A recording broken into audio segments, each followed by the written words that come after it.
Welcome to another episode of Infographic Instant with Brian Michael.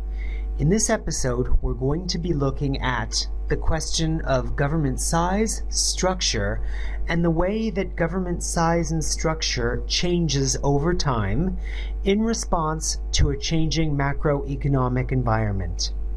In the previous infographics, we've discussed a little bit about government size and structure, and we've provided several theories about why such size and structure might change in response to a changing macro environment.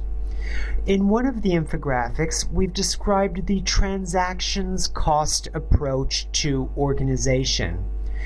In that approach, we see organization as a technology for minimizing transaction costs.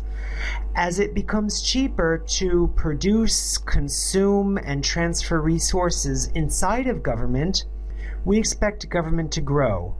As it becomes cheaper to allocate resources in the private sector, we expect government to shrink. Moreover, as government helps insulate against the costs of a changing macroeconomy, we also expect government to grow. Now, how do we understand the change of government over time in response to these changes? Well, China provides one example, and we see in the infographic data compiled by Zhang in 2010. Of course, you should see the paper for yourself for more details. We provide a summary as follows. As shown in the infographic, there's two types of data we use to look at the size of government and its structure. The first set of data relate to over the level of overall government expenditure. We plot this level in log values on the left, on the vertical axis.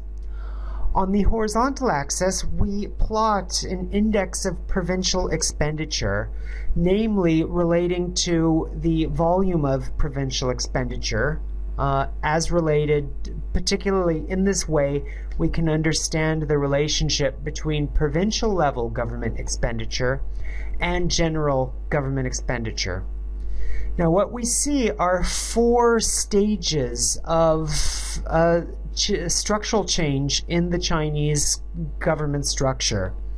In the first epoch, if you will, we see decentralization from roughly 1980 until 1984-85. In this epoch, we see a decrease in provincial expenditure without necessarily seeing any decrease in general or overall government expenditure. Indeed, we see a slight drop-off from that period and on into the late 80s. In the second era, we see provincialization, as provincial level expenditure grows rapidly throughout the late 80s and 90s. In the third stage, we see a recentralization as a central government expenditure increases at the expense of provincial level expenditure. Finally, in the fourth epoch, we see combined growth as central government and provincial governments increase their spending in tandem.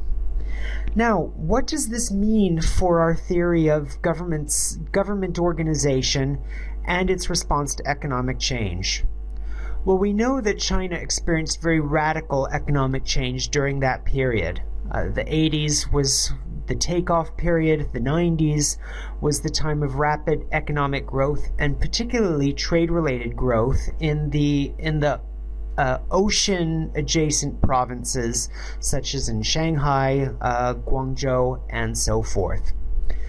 In general, we try not to make any conclusions that range across countries, given the uniqueness of this data set. However, we know that there should not be a general push for downsizing a government or centralization, decentralization in broad philosophical terms. In general, we should use data in order to right-size government in order to respond to changing transaction costs and other changes in the macro environment. This has been another Infographic Instant with Brian Michael.